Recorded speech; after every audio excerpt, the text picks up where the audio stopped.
And we are back with another episode of Toys I Wanted as a Child. Dun, dun, dun, dun, dun, dun, dun, dun. And today we're talking about Kiss. Let me get this off. It's very hot. There was a lot for a little. But anyway, I was going to paint my face, but I couldn't find the paint. And I found I had that old mask. So, I mean, what is there not to say about Kiss?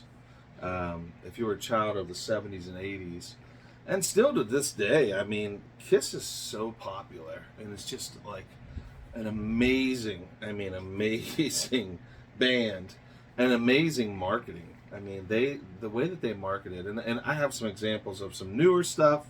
And first off, I can remember, I think this is mine from whenever I was a kid.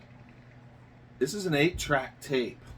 8-track was before cassettes, before CDs, and before all the digital music that's out there. There was 8 tracks.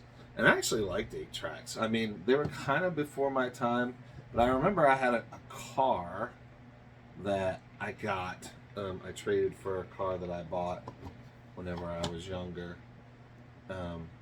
And when I traded the guy, he ended up giving me $500 because I had a 1967 Ford Fairlane convertible, which I'm trying to buy one of those now. It's unbelievable how much they cost. But it was the first car I ever bought with my own money, and I totaled it.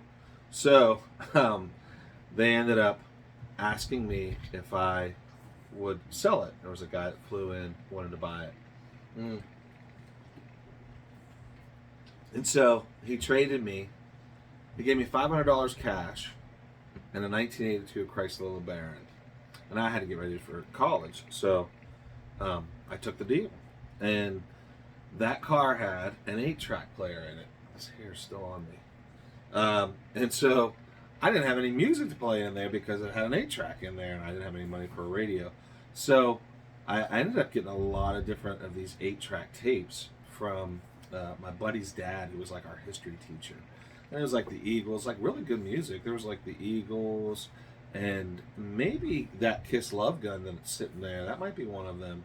But like I said, the Gene, they had their own single albums, and that Gene one was mine. Because everybody liked Gene. He was the demon. He was like the scary monster type. But this band, I mean, they had everything, and they still have everything. I mean, marketing geniuses. Like, here's a makeup kit, but I can't open it up, or I would use this paint on my face, but I would never open that because it's just super cool. I mean, and it's probably worth some money, I would imagine, because all this Kiss stuff. And like, this was just a little mask that I thought it had a wig with it, but luckily I had that wig too, but man, it's all over me. The hair is just shedding like mine did. But anyway, so what I wanted to talk about was not how great the marketing was with Kiss. I mean, that is one little part of it. But what I really wanted to talk about now, look, these are super cool. These are from NECA. And NECA came out with these just recently. And they're the costumes from when we were kids, like 77. So cool. And Ben Cooper had costumes like this. And the one that I had, well, I had the mask. Was this one, Gene Simmons, and they just sold the mask individual. But I can remember my best friend at the time, he had that costume. But then my cousin, he had the mask, and his mom made him the coolest. I remember thinking, wow. I remember I had a Huckleberry Hound, like this big thing that my mom borrowed from someone. But they both were Gene, because everyone was Gene that year. And I ended up getting the mask afterwards, I think, because I wasn't Gene for Halloween. But he had a guitar. He had, I mean, she made this amazing costume. And then he had that face mask on that you couldn't breathe in.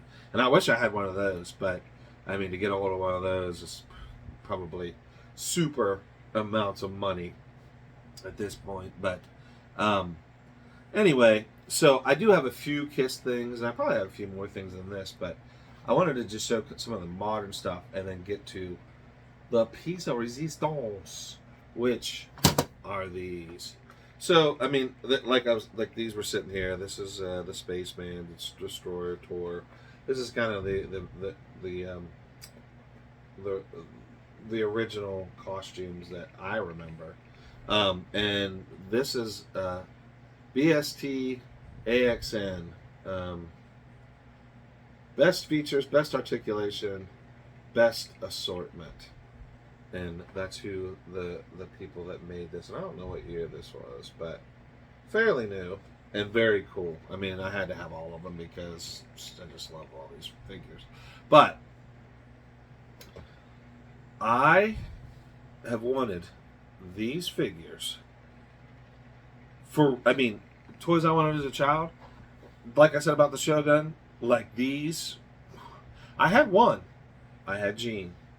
And I still have Gene's head from when I was a kid because we used to pop their heads off and like use the body for Superman and Spider-Man and you name it and put a shadow on my face. But anyway, so I did have this Gene figure, which super cool. I mean, just they were really cool. I don't know how many points of articulation. I should know this. But I mean, they were very, very probably 12 points of articulation. Honestly, the hips moved, the knees, the ankles. I mean, Miga made some really great figures, and these things. I mean, they hold up fairly well. A little brittle now because I wanted to pop a head from one and put it onto another body.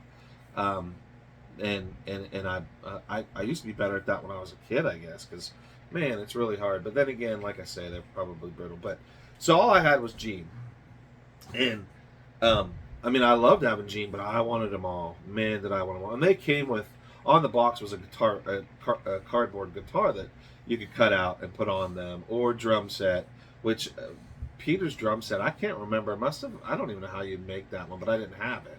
I only have the loose ones, but so like I said, I only had that, and friends of mine, Rick and Jessica, they get things from a little place, a little antique shop, and I don't know why it's escaping right now, but like they told me, they said you should follow them. They got some neat stuff, and I do a bunch of retro stuff. So I followed them, and I saw all these 4 figures on there, and I got a hold of Jessica, and I'm like, I must have those. I must have these figures. It's called Emma Jean's Relics. That's what it's called. Anyway, so she and Rick worked out. They negotiated. Negotiated for me, and I got these figures. Now it's been a long time coming. In a previous video, I was talking about the fact that I was going to do a live because I went to a toy show because they sell toys, Jessica and Rick, and I thought they would have them, but I didn't tell them that I was coming, and I've talked about that before. So it didn't really work out, and then I went this past weekend. A friend of mine and myself went, and they had them, and I couldn't be happier. I mean, it's like, I mean, talk about Holy Grail for me. To have all these figures is unbelievable. And I was talking to my cousin today, my cousin-in-law, and I was talking about how Gene was my favorite, Gene was everyone's favorite. But as I've gotten older, I mean, Ace, and so sad that he passed, but he was an amazing guitar player and just extremely talented, extremely creative, and a great writer as well. And Peter was a great writer.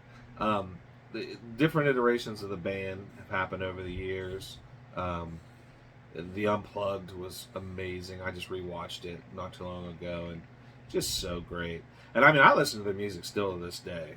I think that they're just great. It's a great band. I mean, I think that at one point I'd heard that, I think Gene said it, that they made the band. I mean, like, it was a marketing first that he wasn't that great of a bass player, and But they're a great band, and they continue on and on. I mean, you can get everything from, you know, um,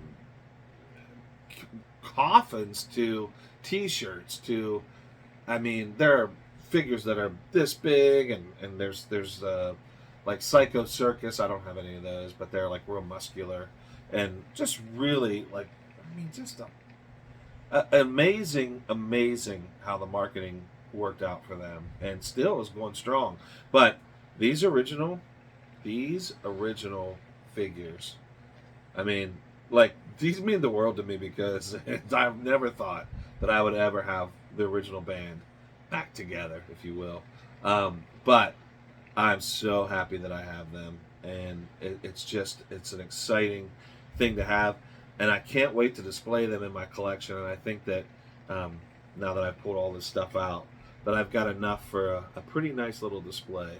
And it's the first time I've used these stands, and they work really well, so they don't fall over.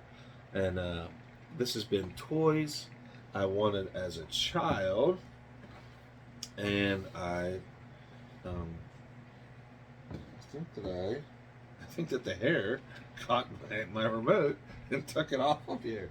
So I don't know where it is. But I hope you enjoyed this episode as much as I always enjoy these episodes. There it is. I always fumble with this thing, and my cousin-in-law says, you know, I can see you fumbling with that. And I'm like, I know. But it works. So anyway, this has been Toys I Wanted as a Child, the Kiss Edition. And I hope you enjoyed it as much as I did. And I know that there's probably so much more that I could have talked about, but it's just a fun little episode, and I'm glad that I could show you that I got these toys because I'm super excited, and I have to thank those folks again. So until next time, this is Toys I Wanted as a Child. I've said that before. Kiss.